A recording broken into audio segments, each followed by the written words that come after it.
జరుగుతోంది అక్కడ అమరావతిలో. మీకు మాత్రమే సొంతమవుతుంది అనుకున్న దాన్ని ఏమి చేపలంటారయ్యా, పులస రేపొద్దున ఖచ్చితంగా 2-3 సంవత్సరాల్లో మీరు అమరావతిలో చూడబోతున్నారు.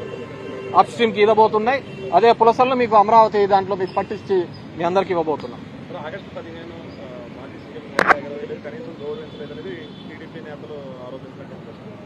అది ఎట్లా తయారైందంటే జెండా ఎగరేసిన వాళ్ళే దేశభక్తులని ఇప్పుడు ఆ విధంగా ఉన్నారు. ఇప్పుడు ఈ కూటమి దానిలో ఏ విధంగా ఉందంటే కూటమికి జై జై అంటే దేశభక్తులు, కూటమిని గన ప్రశ్నిస్తే దేశద్రోహుల్లాగా నిలబడుతున్నారు.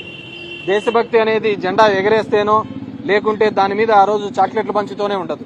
ఈ దేశం యొక్క సమగ్రతకు ఇక్కడున్న దానిలో ఐక్యంగా పోరాడినప్పుడే ఉంటుంది. ఈ రోజు దేశభక్తి ప్రజాస్వామ్యం గురించి మాట్లాడుతున్న వీళ్ళు కోర్టు ఆర్డర్ని ఎందుకు ఇంప్లిమెంట్ చేయడం లేదు మాట్లాడే వాళ్ళందరూ ఆలోచించుకోవాలి.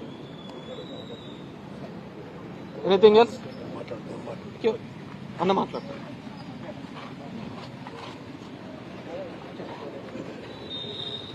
ఈరోజు ఈ రాష్ట్రంలో ఒక విచిత్రమైన పరిస్థితులు నెలకొన్న రాజకీయ